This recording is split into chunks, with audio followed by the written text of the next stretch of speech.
Shalom Aleichem, c'est le prophète Vladimir Lubakou. Bienvenue en ce énième numéro où nous allons parler cette fois-ci des rôles des prophètes. Les rôles qu'assumaient les prophètes dans l'Ancien Testament. Certes, la Bible nous a présenté plusieurs rôles que les prophètes ont eu à assumer dans l'Ancien Testament.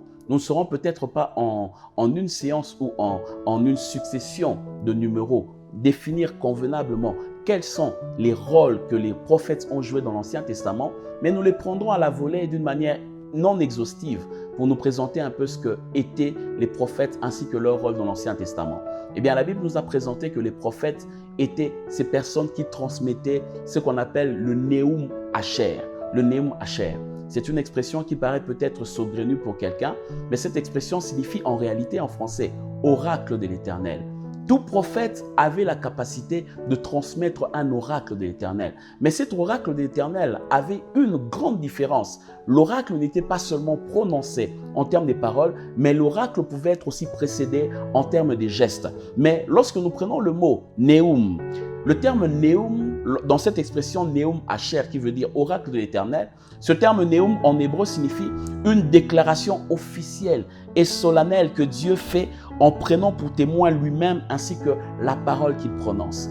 En d'autres mots, à chaque fois que le prophète était celui qui transmettait le Neum, il était comme qui dirait quelqu'un qui se plaçait entre Dieu et l'homme pour amener à l'homme la compréhension d'une alliance que Dieu est en train de contracter avec l'homme. Ainsi donc, cette expression « oracle de l'Éternel » était en réalité une annonce d'alliance que le Seigneur faisait avec l'homme lorsqu'il s'adressait à l'homme. C'est comme si Dieu prenait pour témoin sa propre personne ainsi que les paroles qu'il déclarait. Et les prophètes étaient comme qui dirait des témoins derrière cette alliance qui était contractée entre Dieu et les hommes. Mais au-delà de Neum Asher, les prophètes étaient aussi ceux qui avaient la responsabilité de canaliser le peuple de Dieu.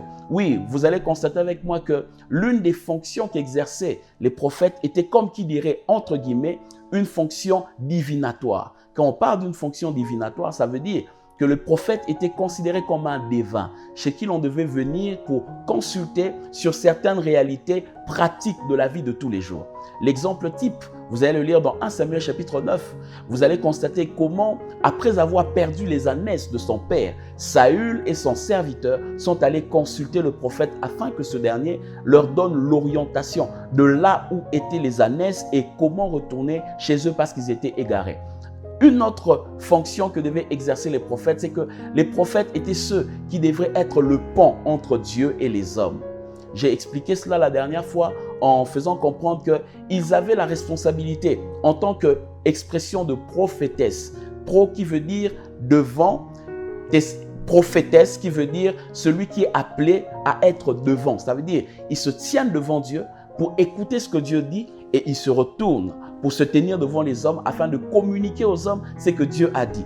Après avoir communiqué, ils se tiennent encore devant les hommes pour écouter ce que les hommes disent et ils se retournent vers Dieu pour transmettre à Dieu ce que sont les propos des hommes. C'est un peu ça, d'une manière ramassée pour ce numéro, l'exemple que l'on peut donner en termes du rôle qu'assumaient les prophètes dans l'Ancien Testament. Shalom Aleichem et on se revoit au prochain numéro.